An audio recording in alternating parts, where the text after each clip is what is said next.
R. Perkenalkan, nama saya Iswar Syafwan dengan NIM 44220223.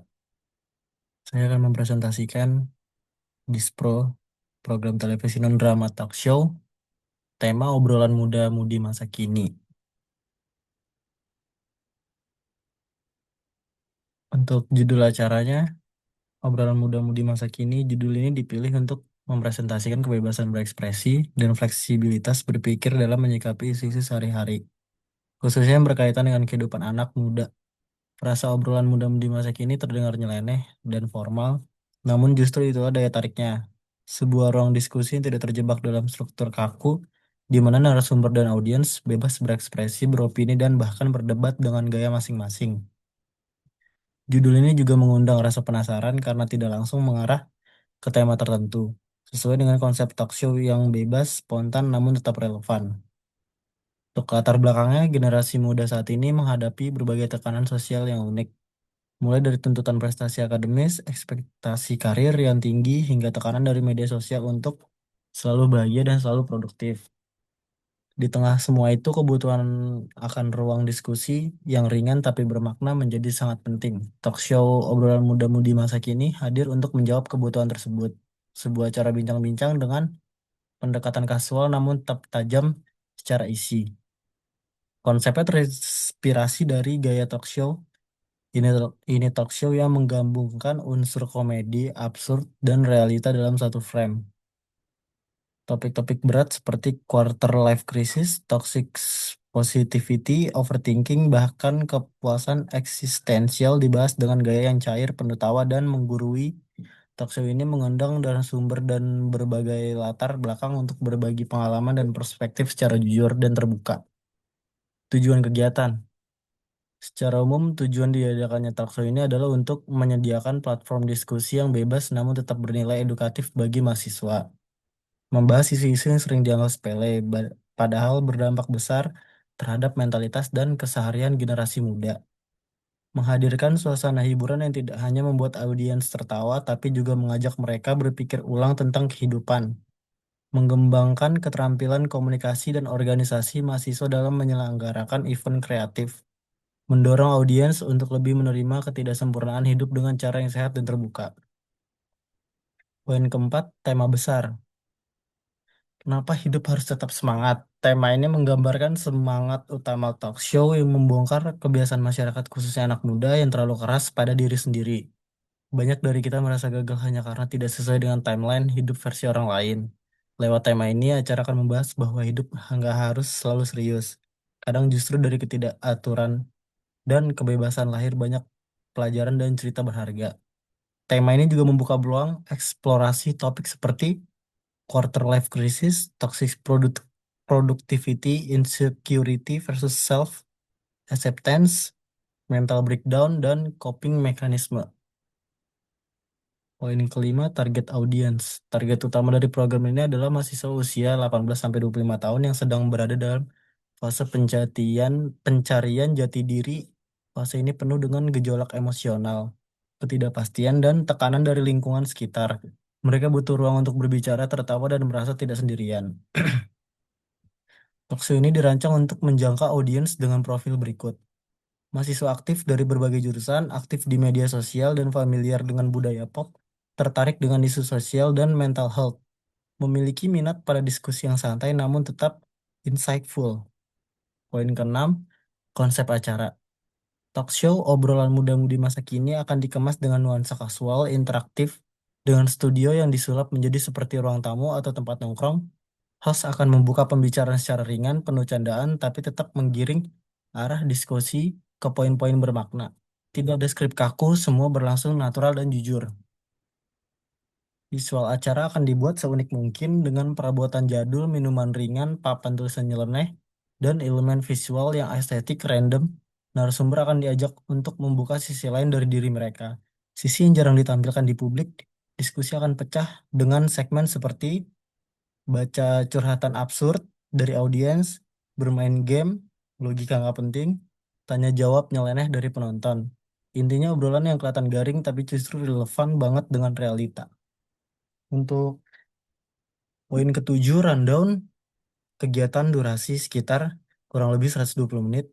Kegiatan opening oleh MC di jam 12 sampai jam 12.00 sampai 12 lewat 10. Pembukaan dengan jokes ringan, perkenalan host dan narasumber di jam 12 lewat 10 sampai jam 12 lewat 15. Ada ice breaking, pemutaran video pendek, polling absurd, dan war meme. Untuk sesi ketiga, sesi talk show utama, pembahasan topik secara santai tapi mendalam dibagi jadi dua segmen. Untuk segmen interaktif, games ringan, tebak opini narasumber, atau baca curhatan netizen. Untuk sesi Q&A, audiens bertanya secara langsung atau lewat sticky notes. Untuk closing dan dokumentasinya, kesimpulan singkat, foto bareng, dan ucapan terima kasih. Poin ke-8, narasumber opsional disesuaikan dengan ketersediaan. Kriteria narasumber. Satu, memiliki pengalaman yang relate dengan topik, bisa berdasarkan karir, personal journey, atau pencarian hidup. Gaya bicara santai, jujur dan tidak kaku, bisa dari kalangan konten kreator, alumni kampus, atau dosen non-formal yang open-minded.